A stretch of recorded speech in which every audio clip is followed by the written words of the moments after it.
Coming up, upgrading your Artillery SWX1 with 3D printed parts.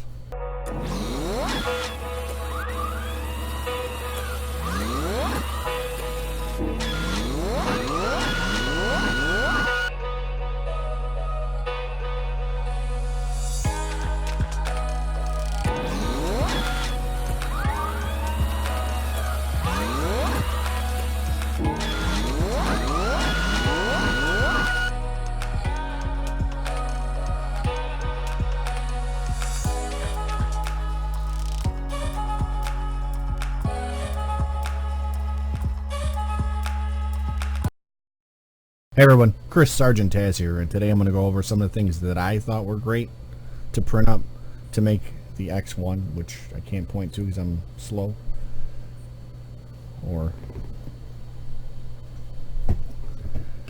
better and easier to use, not to mention dress it up. So I like to custom mod, obviously, my printers, and I figured I'd go over a few necessities that you probably should print up, as well as some of the fun stuff you can print up to make it look better or perform better, or in your opinion, however it works for you. One of the first things I did was printed up a cable strain relief, which I'm going to show in the video clip in a second here. And that to me was the most important thing just from purchasing the printer. First thing you need to do is print one of these. Reason being is that the cable strain relief for your bed is a safety issue in my mind. It's powered directly from main, so it's a direct connection, and it obviously moves. It's constantly moving, so any crimp or nastiness that's going to happen is going to happen there. So your best bet is to print the cable strain relief thing right away. The next thing I would print would be the leveling wheels, because the ones that come with the printer are quite small, and if you have decent sized nubs and not have paint under your nails to show people, you're gonna need something that you can reach and easily manipulate. So I printed those next. I moved on to printing covers. So first cover I did was this guy. It does come with one already printed for you. I wanted something a little more fancy, so I printed that. I obviously moved on to something else, which I'll show later on in this video, but that was the first one I did. I also did the end caps, which I thought covered up important sections of the board. So the main end cap on the left hand side as you're facing it covers up the PCB board and the ribbon cable, which I think not only makes it look better, but also functions as, you know, a safety feature. The next thing I printed was the USB cover. So there's a plate for the USB and the SD card, but there's a hole. So I actually printed up a cover to eliminate anything falling down into your case and getting into your electronics. That to me was something that kind of should have been included.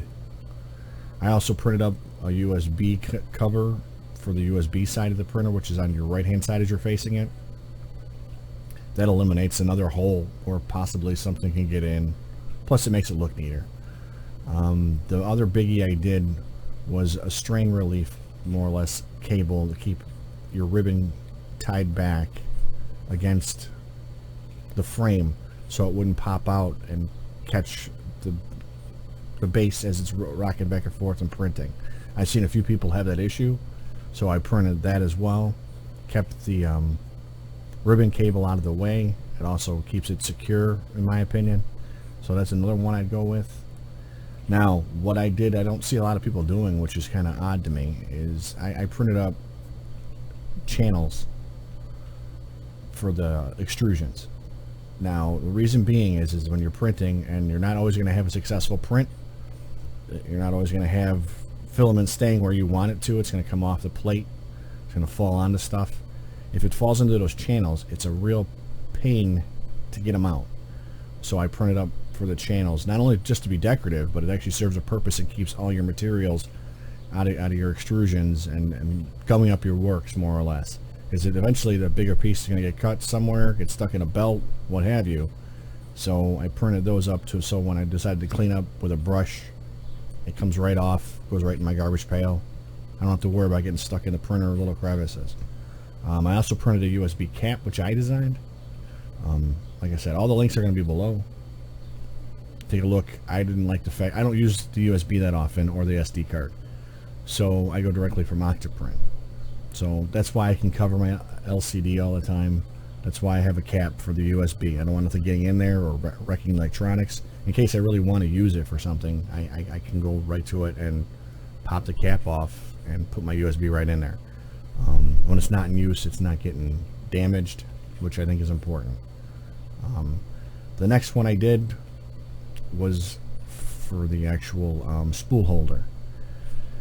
What they provide you with, you have to constantly adjust it.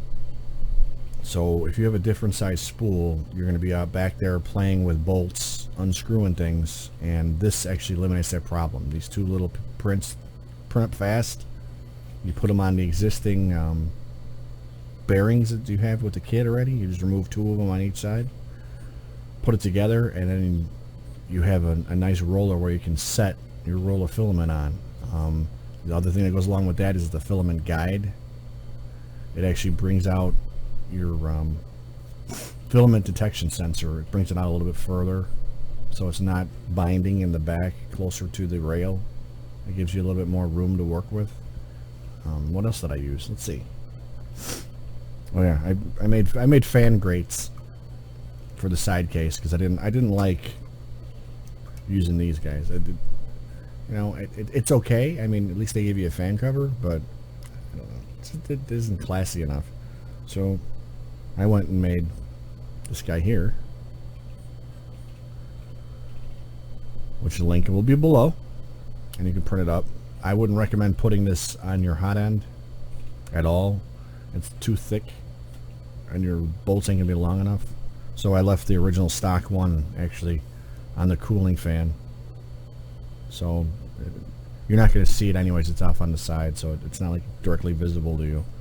I also made, for the original one that I had when I was using this plate, I did make a fan cover for the front for your 4010 fan, your blower fan. Just covers it, makes it look a little neater. It doesn't reduce the flow or anything. It just gives it a better appearance. Then after being on Facebook with the Facebook group for the printer, came up with this. This is a really cool design. Works really well. Your blower's already attached, so nice little, which mounts here instead of being on the front. And why would I want to do something like this? Well, when you're printing, the way they had the original design, right in through here is where your 4010 fan would be, right? And then there's a blower that blows this way. Well, you can't see what's going on with your block. So your heater block's covered up completely. You can't see it physically from the front of the printer. This eliminates the problem, and I think it's a cleaner look. Not to mention, if you want to add like a BL Touch, there's a little insert you can pop in here, put your BL Touch on there if you want to. And I just like the way it makes the printer look. You'll see in the video, it makes it very clean, and it's really well designed. I like the way the gentleman designed it, which I'll have his information below as well, because his name escapes me at the moment.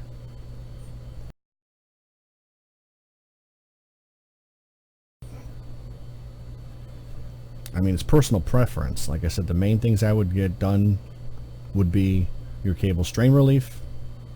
Obviously your leveling wheels need to be bigger so you can reach them, and it makes it quicker and easier to adjust if you need to.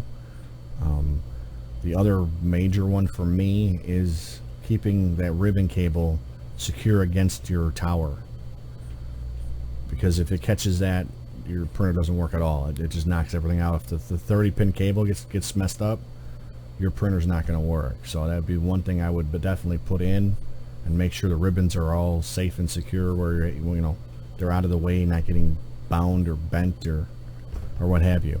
So these are the mods that I did. I think they work rather well. Give them a shot. You know, give the guys that actually did some of the files a like.